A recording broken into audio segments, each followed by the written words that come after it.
pagi pemirsa di rumah, kembali bersama saya Ina Rahman, Sekjen APLI. Kembali dalam Blak-Blakan bersama APLI. Kali ini sudah hadir di studio bersama saya, Om Bule yang ganteng ya, Mr. Andreas Beckman. Thanks for coming, Pak. Kita manggilnya Bapak biar lebih familiar. Beliau adalah CEO dari PM Internasional. Pak Andreas, terima kasih buat waktunya sudah bersedia hadir di kursi panas. Saya sebut kursi panas karena nggak semua orang mau duduk di situ.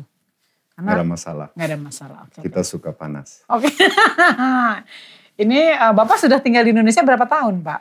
Sudah sejak 2008 awal. Dan pernah juga di tahun 2000 sampai 2004. Oh oke. Jadi bahasa Indonesianya sudah lancar. Sudah lumayan. Bisa bahasa Indonesia hari-hari, bahasa Indonesia formal, bahkan bahasa Indonesia gaul ya Pak? Bahasa amigos bisa. Oh, bahasa amigos. Luar biasa. Pak Andreas, kita ada 3 session. Yang pertama saya lebih ke personal Bapak ya, ke keluarga juga. Kemudian session kedua kita lebih ke industri kita, tentang perusahaan Bapak, tentang produk gitu ya. Kemudian session terakhir saya akan tanya terkait APLI dan money game di luaran sana. Dan terakhir saya butuh statement Bapak terkait industri kita. Bapak harus bicara ke top manajemen, ke mitra, dan ke pelaku bisnis direct selling di Indonesia. Kita masuk ke sesi pertama, Pak Andreas. Saya mau tanya sedikit tentang kehidupan pribadi Bapak. Yang mungkin selama ini gak ada yang banyak tanya gitu, tapi saya harus tanya. Oke. As you know, our industry itu kan seperti complicated industry sebenarnya. Dimana kita berinteraksi tidak hanya kepada instansi pemerintah ya, tetapi kita juga berinteraksi kepada mitra usaha. Ya, yang notabene mitra usaha itu merasa because of them, because of me gitu kan, perusahaan bisa jualan gitu kan, bisa growing lah. Pasangan ya, Mr. Andreas kan pasti sudah lebih dari 5 tahun di Indonesia, bohong lah ya kalau nggak ada pasangan orang sini gitu kan. Orang Indonesia juga ya Pak ya? Yes, kebetulan miliki pasangan hidup sejak tahun lalu. Gimana pasangan Pak Andreas ya menanggapi industri kita ini seperti apa? Kenapa saya tanyakan ini? Karena mungkin buat pasangan baru ya, artinya pasangan baru atau pasangan yang base-nya bukan berasal dari industri kita mungkin agak sulit menerima. Kenapa? Yang pertama adalah industri direct selling adalah industri yang tidak ada tidurnya. Artinya 24 hours kita tetap harus kerja ya. Misalnya ada tengah malam terima telepon dari leader yang komplain atau leader yang baru punya ide atau gimana. Nah, menanggapi hal itu respon pasangan seperti apa sih Pak? Kebetulan waktu pertama kali ketemu pasangan, dia itu tidak terlalu paham mengenai industri kita ya, industri jualan langsung, industri manusia. Tapi dengan saking kenal, saking ngobrol, akhirnya bisa mengerti dan paham mengenai kebutuhan pekerjaan orang di dalam industri ini. Dan ya balik lagi juga kalau seumpamanya kita membudayakan orang untuk dia bisa hubungi kita jam 3 pagi atau jam 10 malam pas weekend atau pas libur, maka kita juga sudah menciptakan budaya tersebut. Dibandingkan kalau dari awal menciptakan budaya untuk jam kerja yang jelas, orang bisa menerima. Dan yang penting menurut aku adalah ya kalau kita udah memutuskan ada di industri jualan langsung yang seperti Bu Ina bilang, 24 jam sehari, 7 hari seminggu, kerja di lapangan, terus menerus mau manfaatkan peluang dan mau merayakan hidupan yang luar biasa, ya plus dan minus harus dijelaskan kepada siapapun yang mendampingi kita, mau itu pacar atau pasangan atau istri atau suami. Kalau orang tersebut bisa menerima, ya bagus. Kalau tidak bisa menerima, ya mungkin harus dianalisa lagi orang tersebut. Oke.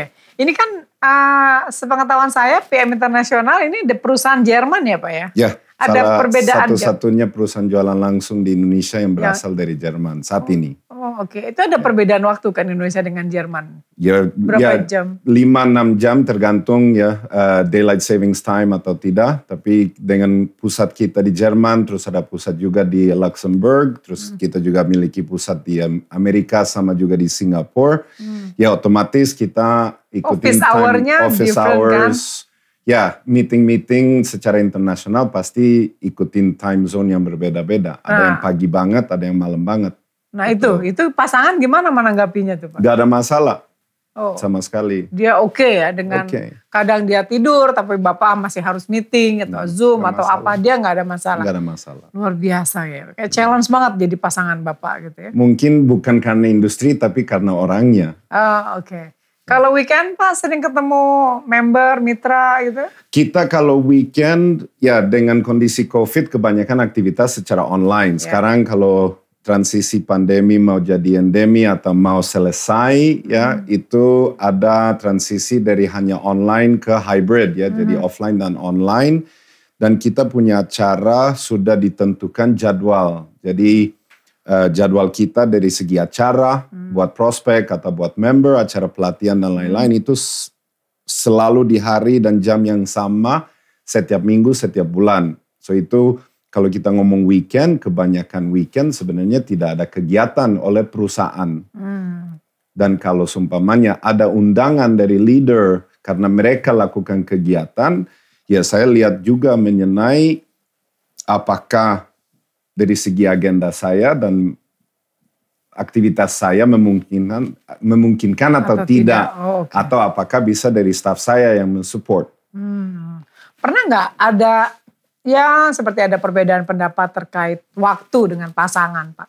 Tidak. Nggak pernah ya? Nggak pernah, belum. Belum. Ketok kayu. Belum. Oke. Semoga karena jangan sampai dari awal kayak tadi aku bilang kan, namanya kita mulai kenal kalau ketemu orang baru, ya harus pasti jelaskan mengenai industri. Dan kalau jalur hidupnya mulai arahnya ke lebih serius dan lebih lama, di mana industri masing-masing tidak bisa dimengerti atau tidak bisa diterima, ya harus ambil keputusan. Apakah masih ngotot jalur hidup bersama atau ya tidak. Dan itu artinya harus ambil keputusan mau ganti industri atau tidak, ya atau ganti pasangan, jalur atau tidak, atau ganti pasangan atau tidak. Oke. Karena menurut aku semua industri pasti atau semua kerjaan pasti makan waktu orang, mau waktu pribadi atau waktu kantor pasti. Betul. Apalagi di level manajemen atau pemilik usaha. Nah, makanya tadi kan Bapak kan bilang kehidupan pribadi pasti akan makan waktu juga. Hobi Bapak apa? Ada nggak hobi Bapak yang terganggu dengan aktivitas perusahaan? Atau malah tersupport dengan perusahaan? Kebetulan saya sangat lucky or hoki ya. Dalam artinya saya bisa pilih kerja di satu tempat di mana saya menikmati pekerjaan. Dan walaupun saya sedang cuti, ya kalau kita ngomong ajuin cuti 12 hari, ya. Tapi aku karena ya posisi dan tanggung jawabnya masih dibutuhkan, sama sekali saya tidak terganggu kalau dalam cuti saya ada titik di mana saya harus ikut atau hadir atau Zoom atau meeting, gak ada masalah. Jadi selama ini belum terganggu dan belum merasa terganggu. Dan kalau kita ngomong hobi, ya hobinya kalau lagi gak kerja yaitu baca, ya tentang apa aja yang ada sebagai info baru, tambah ilmu, meluangkan waktu dengan anak saya, di mana anak saya itu anjing ya kakinya 4 dan punya 4, jadi rame-rame sama mereka. Terus kalau memang memungkinkan traveling. So jadi kalau waktu kosong di luar kerjaan mengurus si anak-anak ini? Ya main sama mereka. Main sama mereka? Main sama mereka. Oke, pasangan juga gak keberatan atau sama-sama hobi piara anjing ya? Sama-sama crazy dogs. Oke. Not crazy rich, crazy dogs. Oke. I'll try to understand about crazy dog. Oke. Mr. Andreas ya, di samping kehidupan pribadi, kemudian ada kehidupan perusahaan. Ini ada lagi nih kehidupan si mitra. Pernah nggak sih ada coba-coba si mitra yang coba-coba nakal? Katakan trying to get affair, gitu kan? Karena kan kita nggak bisa menutup mata bahwa industri kita ini itu tadi komunikasi dengan dengan mitra itu dibutuhkan karena mereka akan merasa ibaratnya dianggap lah oleh perusahaan bahwa perusahaan butuh kita. Jadi tuh kadang mereka mix seperti minta suggest lah saran untuk ini kira-kira gimana. Artinya mencoba membina hubungan more than mitra dan manajemen. Ada nggak yang seperti itu? Gitu? Tidak.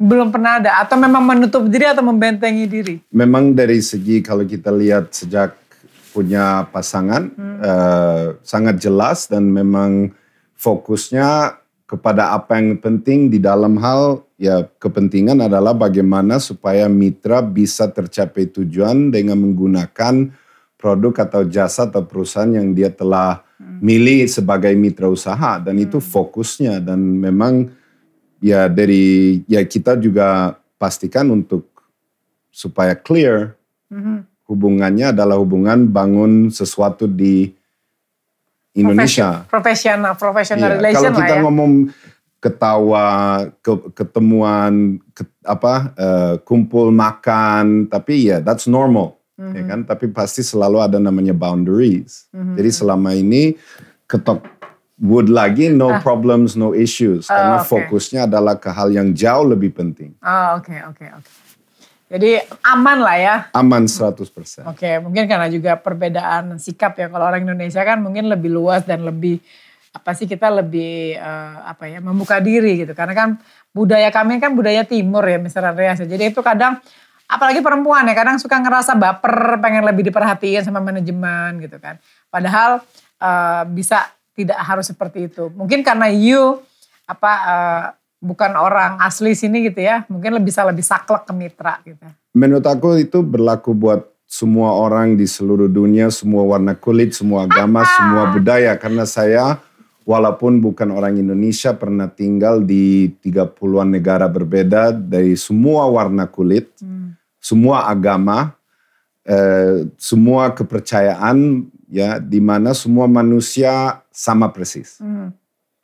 Dan pasti akan selalu ada ya, tetapi balik lagi ke kalau seumpamanya kita sudah nemu yang buat pasangan hidup, di mana kita juga udah ngerti industri kita dan itu clear, kita bisa jalanin. Kalau seumpamanya kita belum nemu pasangan hidup ya mungkin sulit ya. Tapi ini menurut aku tidak hanya berlaku karena Indonesia saja. Oke. Luar biasa Pak Andreas, berarti sikapnya udah tegas ya, ada pembatasan yang memang sudah harus ada sebenarnya. Karena sudah miliki pasangan hidup sejak tahun lalu. Setuju. Nah Pak Andreas terkait industri kita ya, ini kan PM Internasional kan perusahaan dari Jerman ya. Apa sih keunikan, ngerasa unik gak sih Pak perusahaannya ini ada di industri direct selling ini kan perusahaan Jerman pertama ya yang punya MLM di Indonesia. Itu apa sih Pak, memang keunikan perusahaan Bapak apa sih? Produknya apa sih, bisa dijelasin nggak? Ya bisa, kalau seumpamanya kita ngomong perusahaan pertama berasal dari Jerman itu saya tidak tahu. Tapi kalau kita ngomong mengenai perusahaan satu-satunya saat ini yang ada di Indonesia yang berasal dari Jerman dengan menawarkan produk kesehatan, kebugaran, kecantikan dari Jerman dan buatan di Jerman ya kita saat ini satu-satunya. Mungkin kalau kita lihat history perusahaan secara global, di mana sejak 29 tahun yang lalu PM International mulai di Jerman, di mana sekarang berdasarkan pencapaian kita 2021 kemarin jadi nomor 9 di dunia secara industri di direct selling ranking. Kesuksesan saya lihat itu karena dari segi produk. Karena kita banyak sekali fokus kepada produk kita, kualitas produk kita, dan terutama manfaat dari menggunakan produk kita. Di mana tidak selalu mudah sebagai produk suplemen untuk bisa merasakan atau produk kesehatan atau produk kebugaran bisa merasakan hasil dalam waktu berapa menit saja. Nah itu kita punya banyak teknologi, banyak paten yang ada di dalam produk kita yang bikin supaya orang setelah beli produk kita, menggunakan produk kita, tidak perlu tunggu lama atau tidak perlu ke dokter atau tes darah untuk bisa benar lihat dan rasakan hasil dan perubahan kepada tubuh. Jadi kunci kesuksesan kita saat ini selama 29 tahun berjalan adalah kepada produk kita, di mana produk kita memang ya ikutin standar Jerman. Jadi kita memang produk premium ya, kita memang fokus ke niche market, di mana itu adalah orang yang memang cari kualitas. Ya, jadi memang pasar di Indonesia, walaupun penduduknya hampir 300 juta orang, dari segi jumlah orang, persentase yang mungkin bisa miliki produk kita dari segi harga, memang tidak banyak dibandingkan total population. Ya. Tapi itu tetap cukup buat kita, buat mau investasi dan mau fokus buat Indonesia. Oke. Kalau dari berdasarkan pengalaman Mr. Andreas gitu ya, ribet nggak sih dengan peraturan direct selling di Indonesia? It's okay jawabannya secara global. Sulit pasti, saya juga tahu kok memang sulit. Kalau kita ngomong Indonesia adalah negara yang paling sulit, complicated. Tidak, ada semua negara ada sulitnya, ada gampangnya. Indonesia salah satu negara yang sulitnya bisa dijalankan dengan ketawa dan gampangnya bisa dijalankan dengan ketawa juga. Oke. Sulit ketawa, senang ketawa. Betul. Karena kalau enggak bisa bunuh diri. Oke. Yeah. So, you ada trik atau apa gitu mengatasi kerumitan atau complicatednya negara Indonesia yang tercinta ini? Ya mungkin bagaimana supaya kita kalau tinggal di sebuah negara dan kita apalagi ya orang atau perusahaan asing yang mau ada di negara, kita harus sebanyak mungkin paham mengenai aturan yang ada di atas kertas dan aturan yang mungkin tidak ada di atas kertas dan bisa bagaimana adaptasi kepada dua pintu. Ya. Dan kita juga harus memiliki sumber info, ya, expertise yang bisa dipercayai supaya kita sebagai manajemen bisa ambil keputusan yang sebanyak mungkin yang paling tepat buat bisa maju jangka panjang. Oke. Nah, ada kendala nggak? Karena kan jarang ya top manajemen untuk satu perusahaan direct selling itu benar-benar WNA-nya yang ditaruh di sini tuh. Kalau dulu banyak. Banyak. Sekarang ini sejak pandemi ini jarang banget. Banyak sekali ya. Dulu aku pertama kali ke Indonesia dengan perusahaan jualan langsung asing itu tahun 2003. Itu lumayan banyak pemimpin perusahaan ya orang asing. Iya. Terus balik lagi ke Indonesia 2008. Masih lumayan banyak orang asing di perusahaan jualan langsung asing. Tapi sejak pandemi dan kalau aku lihat pertemuan Apli ya cuma sendiri kan? Yang rambutnya warnanya beda. Bukan ya warnanya beda, kebetulan gak ada rambut tapi ya gak terlalu banyak atau tidak ikut ya, tidak hadir. Tapi ya sorry, what was the question? Lupa. Ya, perasaannya gimana gitu menghadapi sebagai orang sebagai WNA itu ya. Dengan complicatednya regulation Indonesia tuh gimana gitu? Apa sih? Feeling. Iya, feelingnya seperti apa? Ya, so menurut aku yang penting adalah seperti tadi saya bilang, sebagai perusahaan atau orang asing atau dua-duanya di Indonesia kita harus pahami negaranya dan kita harus selalu mikir bagaimana bisa maju di negara dengan cara yang benar. Ya, dan harus punya pikiran jangka panjang. Yeah. Memang ada jalur-jalur supaya bisa cepat, tapi semua ada plus dan minus. Ya. Tapi menurut aku lebih baik adalah selalu mikirnya jangka panjang, karena peluang yang ada di Indonesia, kalau setelah kita bisa melewati semua tantangan, ya, the cake is huge, the opportunity is huge. Ya. So, follow the rule lah ya, kurang lebih seperti itu. Ikutin apa yang bisa diikutin dengan cari solusi buat jangka panjang. Di mana tidak menciptakan resiko apapun kepada karyawan, perusahaan, atau member. Ya. Menurut Pak Andreas, prospek industri direct selling di Indonesia ini gimana sih? Secara global? Sangat besar. Okay. Buat kita sendiri, buat PM International, Indonesia masuk sebagai negara yang lumayan baru ya. Kita gara-gara pandemi acara grand opening ditunda ya. Jadi Indonesia buat global adalah negara yang lumayan baru dan salah satu negara masuk ke prioritas. Karena peluangnya, ya, karena kalau kita lihat dari segi penduduk, dari segi budaya, perubahan budaya, apalagi dengan COVID, ya, kepentingan yang dicari oleh orangnya, ya, konsumen. Terus kita lihat dari segi ekonomi, ya, itu Indonesia satu negara yang memiliki peluang yang sangat besar. Apalagi budaya orang Indonesia kan budaya yang senang kumpul. Ya. Mau mau curhat, mau gosip, mau pokoknya cari kumpul. Peluang, yang penting kumpul, yang penting ngobrol, sharing, ketemu. Ya itu kan direct sales adalah perusahaan manusia, ada usaha manusia. Ya sistem apapun yang digunakan, party, single, multi, ya referral, tapi kan tetap namanya manusia dan ya budaya Indonesia itu adalah budaya yang memang budaya suka manusia. Oke. Jumlah mitra yang saat ini, tadi kan kita tahu ya PM belum sempat grand launching ya karena terhajar sama pandemi. Betul. Tapi kan sudah bisa jualan karena SioPL juga sudah oke. Kita sudah jalan usaha kita ya. Udah berapa lama running? Indonesia masuk dari bagian global sejak 2019 pertengahan. 2019 ya. Udah berapa mitra Pak yang mitra aktif?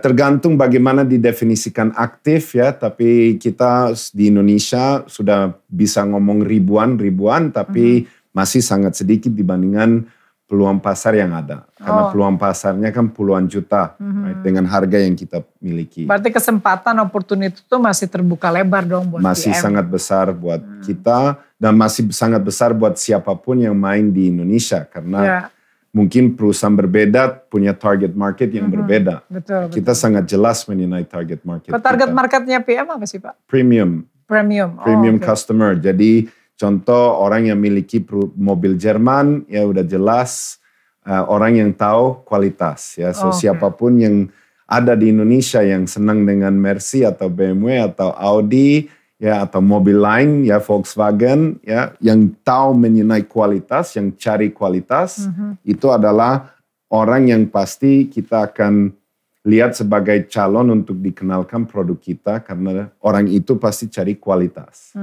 Dari yang tadi prediksi atau estimasi mitra lah yang sudah ribuan tadi tuh Pak, itu ada berapa klasifikasi sih? Artinya ada berapa level di PM Pak? Kita punya peringkat dari prospek yang daftar kita sebut sebagai team partner. Right? Nah dari team partner yang mulai memenuhi syarat dalam marketing plan itu dari peringkat pertama manager, itu kita punya peringkat dari manager ke sales manager, marketing manager, IMM, VP, EVP, president. Banyak ya? Silver. Gold, Platin, Champions League, and then kita punya juga Silver, Gold, Platin for the Champions League. Jadi lumayan banyak peringkat, tapi kita di Indonesia karena baru mulai, kita masih fokus selalu ke peringkat pertama manager dan peringkat yang kedua yang paling penting adalah IMM. Berarti belum terlalu tinggi ya peringkat yang ada kita sekarang. Kita punya beberapa peringkat yang lebih tinggi lagi di Indonesia, tapi belum terisi. Tapi kita fokus untuk peringkat yang masih di let's say the start of the marketing plan karena ya namanya manusia kalau kita ngomong peringkat tinggi ya, kita ngomong langsung mengenai bisa miliki pulau atau pesawat atau mobilnya bisa 1.000, ya rata-rata orang lihat itu sebagai hal dari planet lain, jadi nggak nyambung. Ya kita harus ngomongin mengenai apa yang bisa dilakukan untuk step berikutnya yang step terdekat, right? Tapi kita senang sekali karena walaupun pandemi, walaupun tantangan banyak di Indonesia, ya kita punya banyak orang yang bukan hanya tercapai, tapi bisa mempertahankan peringkat di dalam marketing plan kita. Karena stabilitas itu sangat penting. Berarti yang terisi baru 2 peringkat tadi itu ya? No, kita punya manager, sales manager, marketing manager, IMM, VP, EVP. Sudah terisi, sudah ada orang-orangnya. Sudah terisi, cuman kita di Indonesia sebagai perusahaan fokus ke 2 peringkat. Manager sebagai peringkat pertama dan habis itu international marketing manager sebagai peringkat kedua dalam cara berpikir untuk next step dalam bisnisnya di Kalau lapangan. secara global ya income, top leader tertinggi itu sekarang rata-rata berapa Pak? Di Indonesia? Iya di Indonesia. Ya sudah lumayan bagus, sudah di atas, kita ngomong jumlah angkanya 9 ya sebulan. Oh, oke. Udah lumayan banget ya. Emang PM tuh ada berapa? Ada di beberapa negara sih Pak? Saat ini kalau nggak salah kita sudah ada di 45 negara di seluruh dunia. Oh, udah banyak ya? Ya, dan kita dalam waktu tahun ini dan tahun depan ada rencana untuk buka 5 negara lagi kalau nggak salah. Jadi dengan produk yang sama ada di Produk beberapa yang negara. sama. Oh, ini produk semua berarti dari Jerman Dari ya? Jerman. Nggak ada betul. produk lokal ya? Tidak. Belum ada ya sampai saat ini ya? Saat ini belum ada. Kita semua kan salah satu faktor dari perusahaan adalah kan buatan Jerman. Ya. Mengikuti beberapa standar yang sudah ditentuin oleh PM di Jerman. Maka ya salah satu made in Germany adalah hal yang dibanggakan juga. Tapi apakah satu saat ke depan akan bisa menggunakan Indonesia sebagai tempat untuk lebih dari hanya impor, ya itu ya bukan mustahil. Karena ada kendala nggak sih? Karena kan tadi Bapak mengatakan bahwa ini adalah premium produk, otomatis kan premium mitra juga kan yang target marketnya. Betul. Ada kendala nggak merekrut premium market ini Pak? Kalau kita fokusnya ke gunakan produk.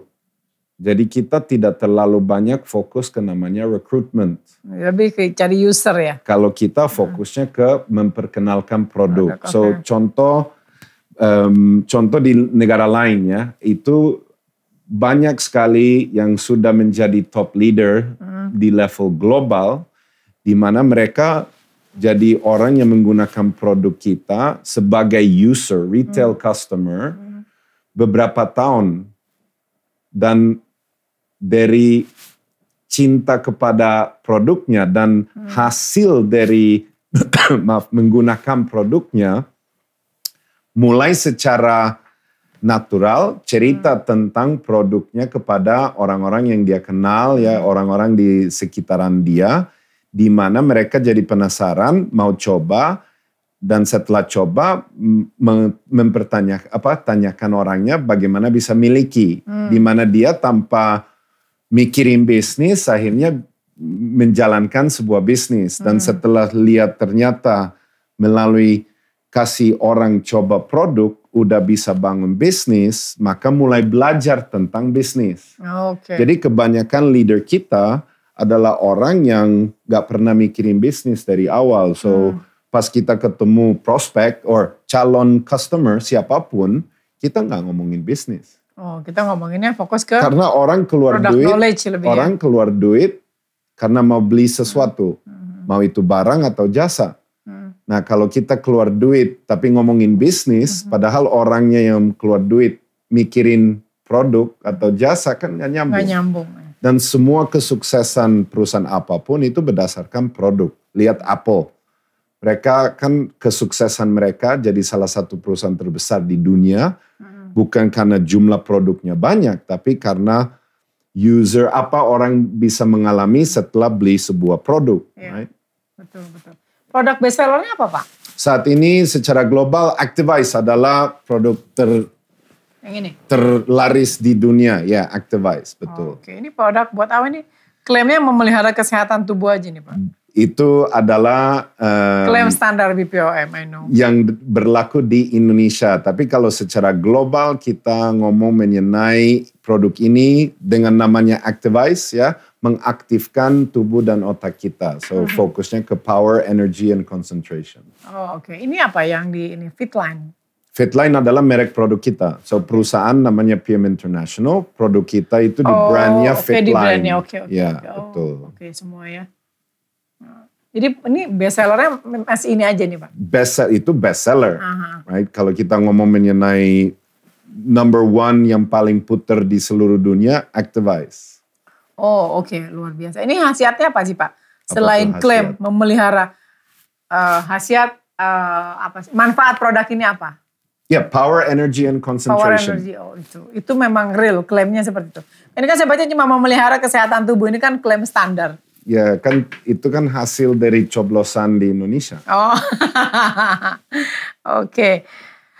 kita sudah... Karena itu kalau mau nggak mau di Indonesia cara mengklaim sesuatu kan lebih sulit dibandingkan negara lain. Iya, betul. Apalagi pengertian di Indonesia beda dengan negara lain. Right? Standar di sini beda dengan standar mungkin di negara lain. Iya, makanya tadi kan saya tanya kan, sebenarnya opini dari PM Internasional tentang complicated regulation di Indonesia seperti apa. Karena ya saya tahu salah satu contohnya seperti ini. Klaimnya di luar apa bisa dipakai, tapi di Indonesia hanya bisa menggunakan klaim memelihara kesehatan. So kalau itu memang apa yang perlu diikuti supaya bisa jualan, hidup ikut di aja gitu. Indonesia, ya ikut aja. Kalau memang tidak bisa merubah sesuatu seperti itu. Contohnya kalau kita seumpamanya tidak bisa rubah BPOM, ya mau nggak mau ikutin BPOM, ya kan? Kalau kita ngomong mengenai manfaat secara global, manfaatnya buat power, energy, concentration. Karena apa yang ada di dalam, kalau kita ngomong mengenai bahan, ya itu terbukti bahan-bahan tersebut punya efek apa aja di dalam tubuh. Betul, betul. Nah, kita memasuki session terakhir nih Mr. Andreas ya. Pandangan Mr. Andreas pribadi ya, personal opinion tentang industri direct selling di Indonesia ini apa sih Pak? Harus bagaimana sih? Gitu.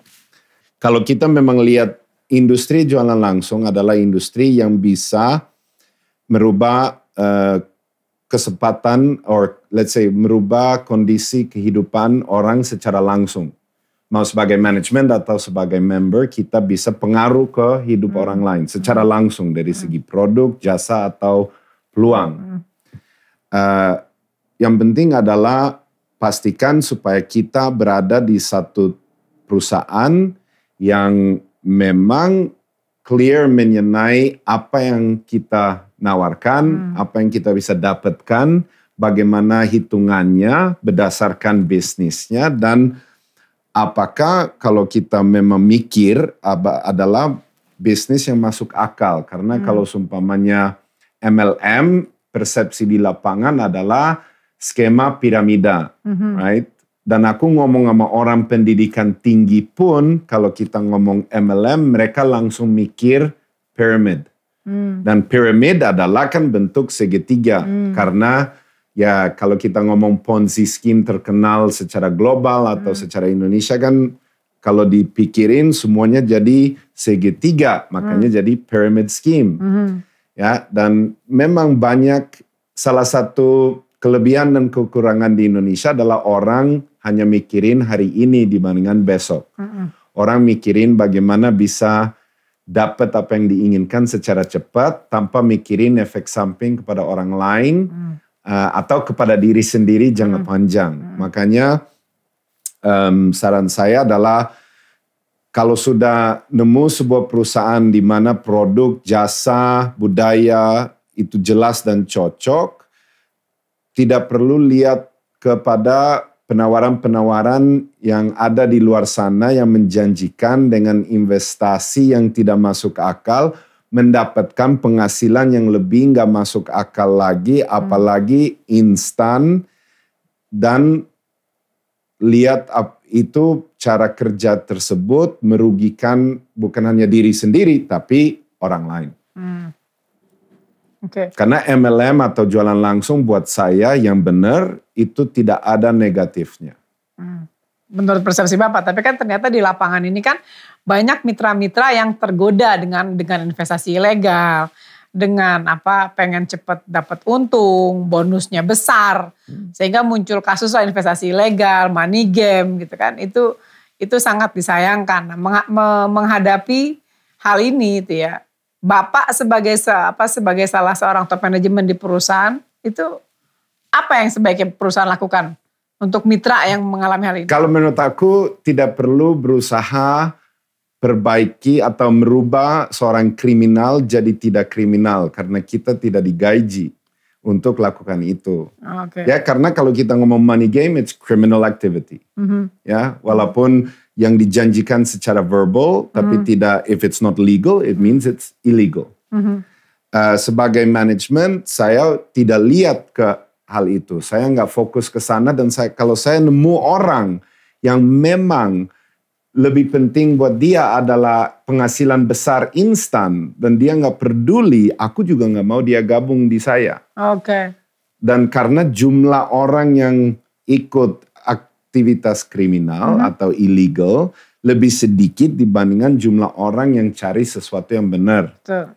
Right? Dan lebih bagus bagaimana kita bisa fokus kepada apa yang kita punya daripada berusaha merubah sesuatu yang tidak akan rubah. Karena semua industri punya pemain yang kurang bagus, kurang benar. Dan kalau saran saya adalah kalau kita ketemu siapapun yang mikirin money game atau Ponzi scheme atau investasi illegal itu lebih bagus, ya go ahead. Karena waktu akan membuktikan.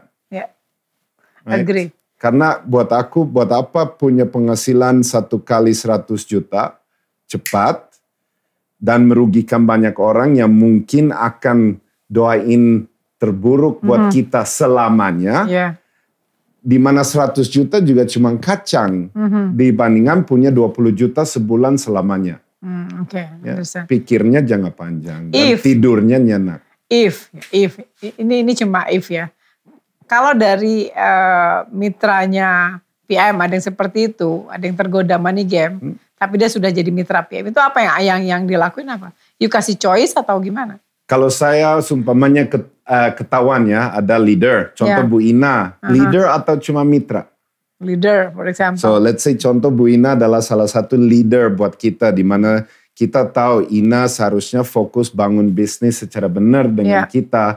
Ternyata Bu Ina juga mensampaikan kepada jaringan dan prospek bukan hanya bisnisnya PM International, tapi juga bisnis money game. Saya panggil. Dan kalau tidak mau rubah, saya matikan. Oke. Simple. Good decision. Berarti udah jelas ya tahapannya. Clear. Ya. Dan itu tidak pengaruh ke peringkat apapun. Karena sangat sudah terbukti di lapangan. Orang takut kalau leader ada efek negatif ke leader. Kalau perusahaan ambil keputusan yang tegas kepada sebuah leader, selalu persepsinya adalah seluruh jaringan dan seluruh bisnisnya akan hilang. Buktinya itu tidak benar di lapangan. Oh, oke. Sampai saat ini belum ada yang seperti itu ya membernya. Tapi kita semoga jangan sampai ketok gelas, ya kayu semoga gelas. Jangan ada ya. Belum ada ya, karena ya kita memang mungkin pasar kita orang, kalau kita ngomongnya mungkin ini kedengaran agak belagu, tapi kalau kita ngomong orang yang cari kualitas. Dia artinya pakai otaknya untuk memang lakukan sebuah penelitian sebelum keluar uang. Ya, so orang yang memang mikir, kemungkinan besar dia main ke sesuatu yang bodoh, itu sangat kecil. Right? Iya, setuju. So yang ikut sana adalah orang yang nggak mikir. Iya, dia nggak mikir panjang. Dia nggak mikir. Untung besar sesaat, tapi waktu cepat tanpa dia sadari sebenarnya itu nggak bagus buat ke depannya. Betul. Kan, selamanya. And menurut aku kalau Apli bisa terus-menerus perjuangkan untuk industri kita dengan anggota kita, dengan kepada pemerintah dan kepada pasar Indonesia, perbedaannya dan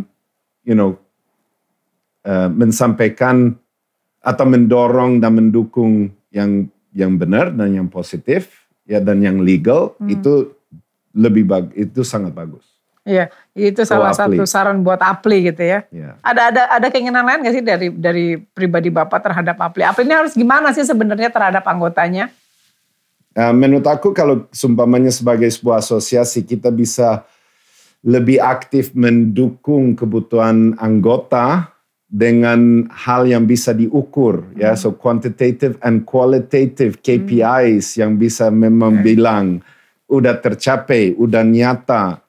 Ya, dan itu mendorong industri karena industri adalah anggotanya, ya itu sangat bagus, dan saya juga janji akan bantu sebanyak mungkin dengan kebotakan saya. Pemirsa, tanpa terasa kita sudah 30 menit lebih bersama Mr. Andreas Beckman ya. Kita memasuki quote top management. Saya pengen Pak Andreas memberikan pendapat atau saran atau masukan atau apapun lah itu jenisnya kepada top manajemen, kepada mitra, kepada siapapun pelaku di industri direct selling ini. Silakan, Pak. Kepada Anda semua yang tadi, I would say apapun tantangan, bagaimana kita bisa adaptasi dengan kondisi Indonesia, kondisi global, dan percaya dengan apa yang Anda lakukan setiap hari, dimanapun Anda berada sebagai mitra atau karyawan atau manajemen di perusahaan yang manapun, asal Anda adalah perusahaan yang bagian dari industri yang baik, yaitu adalah industri yang didorong oleh APLI. Oke. Boleh atau enggak boleh? Boleh, silakan. Ada lagi yang mau disampaikan? Sebebas-bebasnya. In English juga oke. Bahasa Jerman juga boleh. Gitu. Oke. Pemirsa, demikianlah hari ini podcast kita bersama Om Bule. Saya nyebutnya Om Bule karena memang beliau satu-satunya bule yang ada di kepengurusan APLI. Kan? Mr. Andreas Beckman. Om, gila uncle. Uncle. Uncle Bule. Nenek Ina. Oke, terima kasih Mr. Andreas.